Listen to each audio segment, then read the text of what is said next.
Welcome to Nerds TV channel at for today's video, i-guide ko po kayo kung paano po mag-bind ng Royal Q to Binance. Kung bago ka pa lang sa channel na ito, inahiya na kita na mag-subscribe at i-click mo na rin yung notification bell para manatiling updated sa mga videos natin. So ngayon, paano mag-bind ng Royal Q to Binance? Okay? So kung mapapansin nyo po dito, meron ditong API binding. So click po natin ito. Nakikita nyo po dito na already bind na po tayo sa Binance. So para makita ninyo kung paano, no, iantay ko muna ito at uulitin natin. So yun, hindi na po tayo nakabind. So ang gagawin natin, punta po tayo ng Binance natin. And then, hanapin po natin dito yung API management. So, para makita natin, i-click natin itong more. And sa pinakababa, makikita po natin dito ang API management.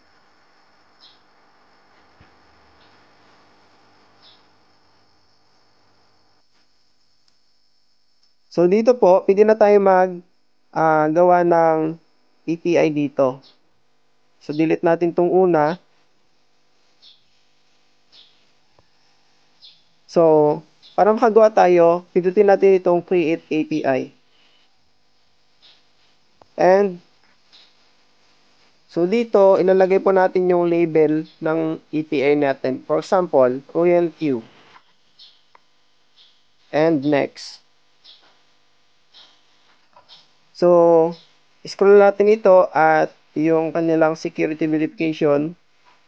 So, gawin lang natin. And get verification code sa email natin. So, kapag dumating na, i-paste lang natin dito. So, i-paste lang po natin. And kung meron kayong authenticator code, so, ilagay lang natin.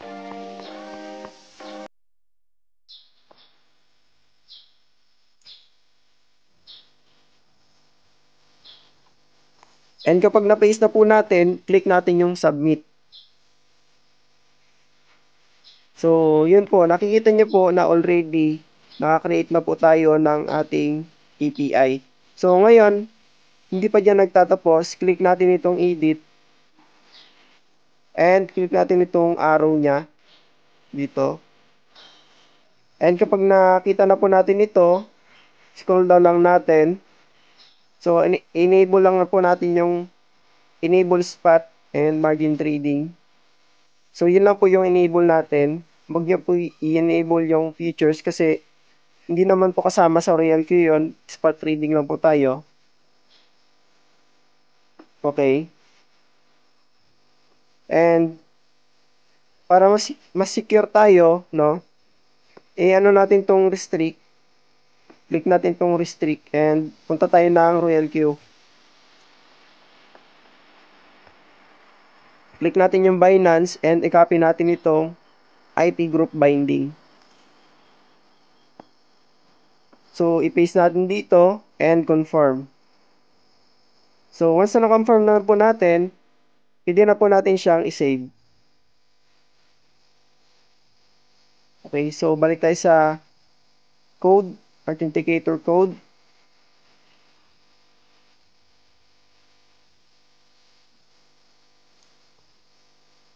And i-paste na lang po natin.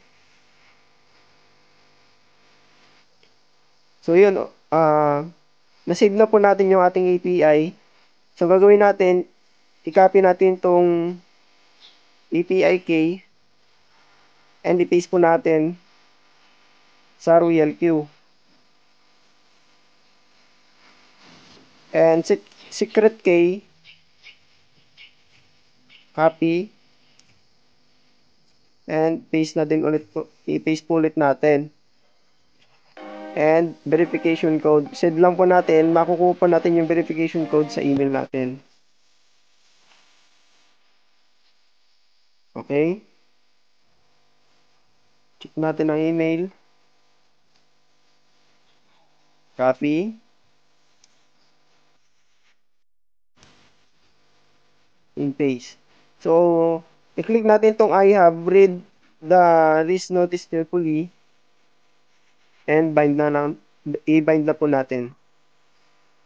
So, yun, already bind na po tayo. Bound successful. Okay? So, gano'n lamang po kung paano po mag-bind ng Binance sa OLQ. Okay? So, kung nakatulong tong video guys, like nyo lang po and subscribe for more updates, no? So, dito na lang po ang videos natin. So, yun. Thanks for watching.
Ng liwanag dito sa aking buhay.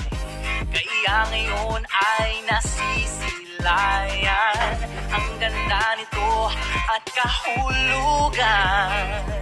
Ako ang sandigan kung mayroong kalulutan. Ako ang pag-asa noon at kailan pa man.